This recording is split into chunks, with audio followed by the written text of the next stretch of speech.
नमस्कार दोस्तों, वैदिक मंथन चैनल में आपका स्वागत। आइए एक डिबेट और सुनते हैं सांजनी सर का। हाँ जी, सनातनी आर्या बताएं क्या कहना चाहते हैं। सर आपकी मैं स्ट्रीम देखा तो मुझको लगा कि सर आप झूठ फैला रहे हैं। बता दीजिए क्या झूठ फैला रहे हैं। सर आप ये कहते हैं कि गौतम बुद्ध से पहले, बुद्धिज्म से पहले भारत में कोई भी मतलब हिंदू धर्म नहीं था। लेकिन सर तो जो सबूत दे दीजिए। महाबलीपुरम में जो एक टेम्पल है उसमें देवी देवताओं की मूर्तियां हैं और वो सर 7वीं शताब्दी ईसा पूर्व की हैं। कल मैं देखा। दिखा दीजिए सबूत हम लोगों को। सर मैंने स्ट्रीम कहाँ में पे कल ये देखा रिसर्च एक चैनल पब्लिश के। हुआ है तो हम लोगों को अब ये सब बातें मत कहिए, फर्जी बातें मत कहिए। हम यहाँ पे जब आप हमसे बात कर रहे हैं, आपने क्लेम किया कि हम झूठ फैला रहे हैं। फिर आपने कहा कि भाई आपके पास कोई सबूत है। फिर आपने एक टेम्पल का नाम लिया कि कोई टेम्पल जो है वो बहुत पुराना है। तो हमें तो सबूत चाहिए ना। आप हमें अगर सबूत दे देंगे कि भाई कोई टेम्पल इतना पुराना है, ईसा से 700 साल पहले का कोई मिल गया है, तो भैया हम लोग भी समझ जाएंगे। अब हम आपका महाबलीपुरम यहाँ पे चेक कर रहे हैं, और महाबलीपुरम से वैसे भी आपका कुछ लेना देना है नहीं, लेकिन फिर भी चूंकि आपने कहा है तो हम एक बार चेक कर लेते हैं, गूगल पे देख लेते हैं कि क्या दिया हुआ है। तो सर कल आपके विरोधी ये चैनल पे एक, देखा मैंने। अरे भाई आप कोई बात नहीं है, हम तो आपसे बोल रहे हैं ना, हम यहाँ पे ऑनलाइन चेक कर लेते हैं। तो सबसे पहला पेज तो विकिपीडिया आ रहा है, और क्या लिख रहा है ये पढ़ के सुनाएंगे क्या लिख रहा है। सबसे पहला पेज पे यही आया है, अभी बताइए तो क्या लिख रहा है ये, फिर आगे बढ़ते हैं। सर ये group of monuments at Mahabalipuram is a collection of 7th and 8th century C. ये तो सीई लिखा है इसमें तो।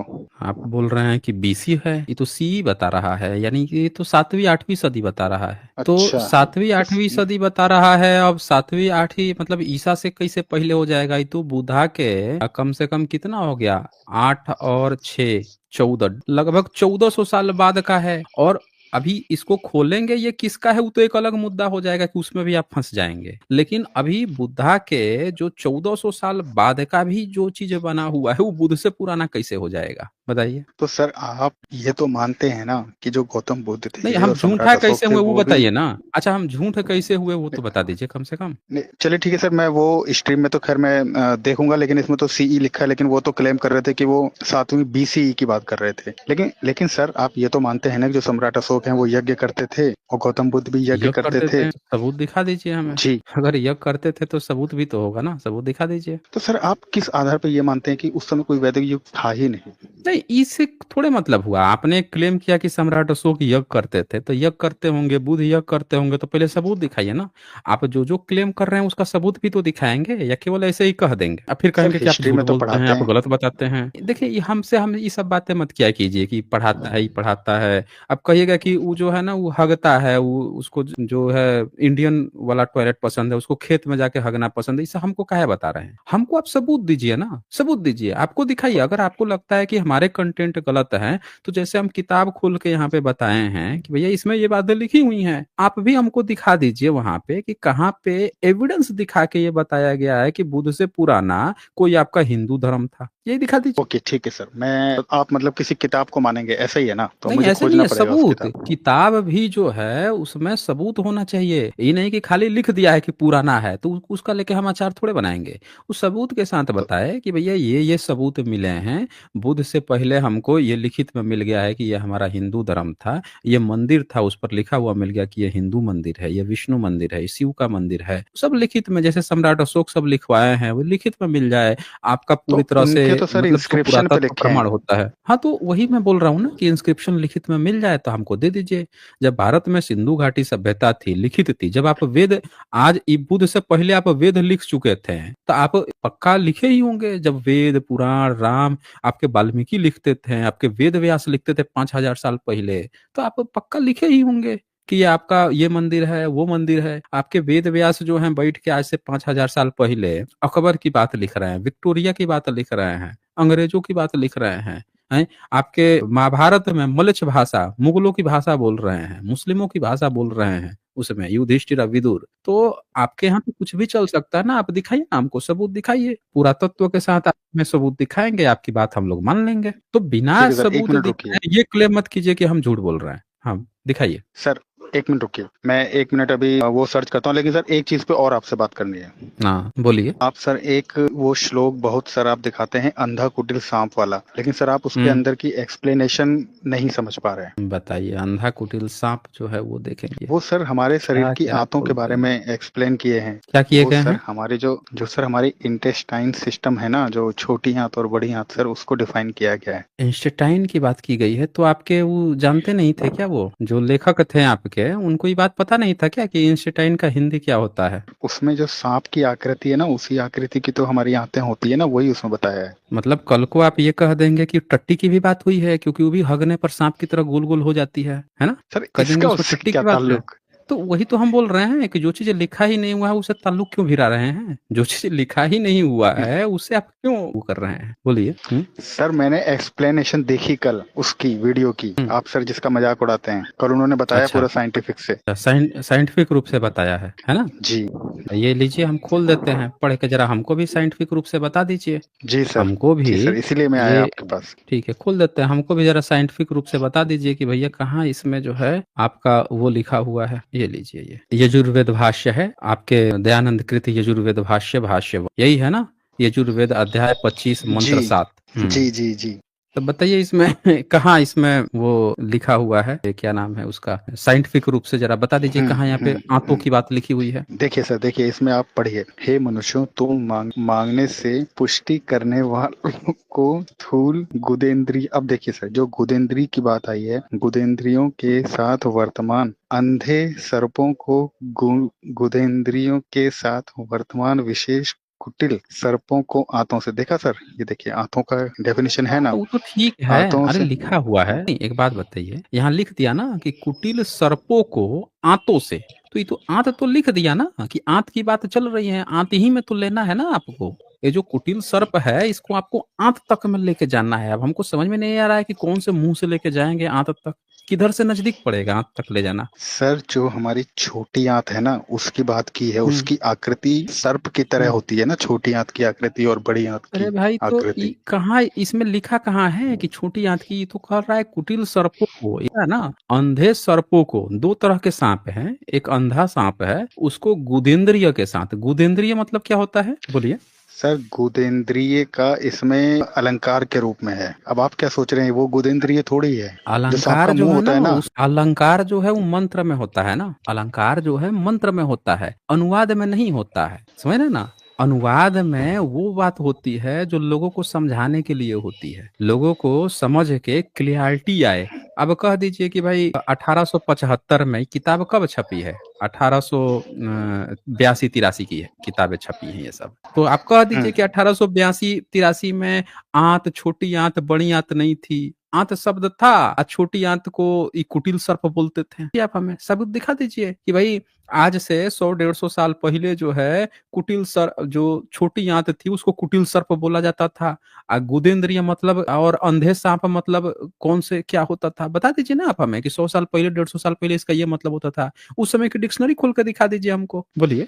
सर जो अंधे सांप की इसमें बात की गई है ना, तो वो सर अंधे सांप का मतलब ये नहीं है कि आप उसको रियल में अंधे सांप सोच रहे हैं। वो सर प्रतीकात्मक रूप से। भाई प्रतीकात्मक रूप से श्लोक में होता है ना, समझ रहे ना? श्लोक में होता है, जो श्लोक होते हैं, मंत्र होते हैं, उनमें अलंकार होता है। अनुवाद का मतलब होता है, अनुवाद इसलिए किया जाता है कि आम आदमी उसको पढ़ के समझ सके कि उसमें क्या लिखा हुआ है। तो यहाँ पे लिखा है, हे मनुष्यों तुम मांगने की पुष्टि करने वाले स्थूल गुदेंद्रियों के साथ वर्तमान अंधे सर्पों को गुदेंद्रियों के साथ। कह रहा है सांप अगर अंधा है, अंधा सांप है, तो उसको गुदेंद्रिय के साथ लेना है आपको। और जो विशेष क्या लिखता है भाई, ये है कि वर्तमान विशेष कुटिल सर्पों को आंतों से। अब हमके समझ में नहीं आ रहा है कि ये गुदेंद्रिय साथ लेगा और कुटिल सर्पों को आंतों तक कैसे ले जाएगा भाई, बताइए आप। सर इसमें मुझे मुझे सर ये बताइए, मुझे सर ये बताइए कि इसमें ये कहाँ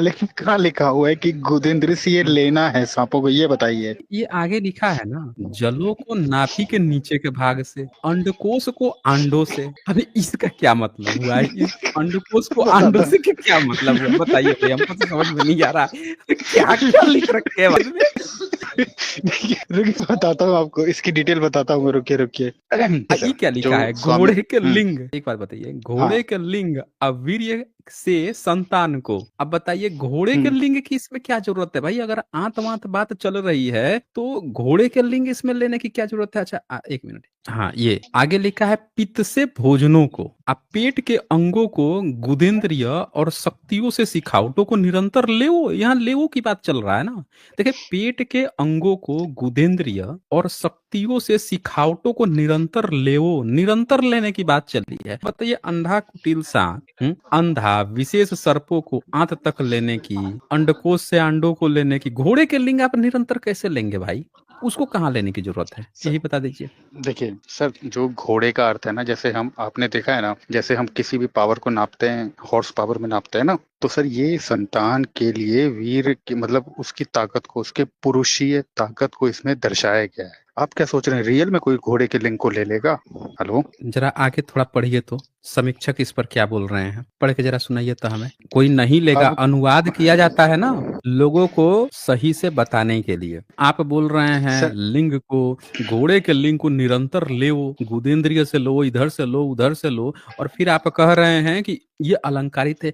अनुवाद अलंकारित नहीं होता मेरे भाई, अनुवाद क्लियर होता है, समझाने के लिए होता है, मंत्र में अलंकार होता है। अब आप जो समीक्षक हैं जरा इनकी बात सुन के हमको बताइए ये क्या बोल रहे हैं, पढ़िए जरा। तो ये सर ये सत्यार्थ प्रकाश की ही किताब है क्या ये? ओ सॉरी सॉरी तो सॉरी, क्या, यजुर्वेद, यजुर्वेद, सॉरी। नहीं यजुर्वेद का है, हम तो कह रहे हैं कि एक समीक्षाकार हैं जो ये जो बात लिखे हैं उसकी समीक्षा कर रहे हैं, तो जरा ये पढ़ के सुनाइए तो ये क्या कह रहे हैं। अब कोई इन नियोग समाजियों से यह पूछे, अब देखिए सर, ये तो नियोग समाजी बोलो तो ये तो गलत अर्थ ही करेंगे ना। यह पूछे कि उन्हें दयानंद द्वारा किए गए अधिकांश मंत्रों के ऐसे अर्थ अश्लील क्यों नहीं लगते, और जब इस वेद ऋचा की ही भांति इन्हें अन्य सनातनी धर्मों से कोई श्रुति या श्लोक दिख जाता है तो अपनी बुद्धि के अनुसार ही उसके अर्थ का अनर्थ कर आप्त पुरुषों द्वारा रचित ग्रंथों का अपमान करते हैं, और उल्टा सनातन विधर्मियों के साथ और उनके शास्त्रकारों को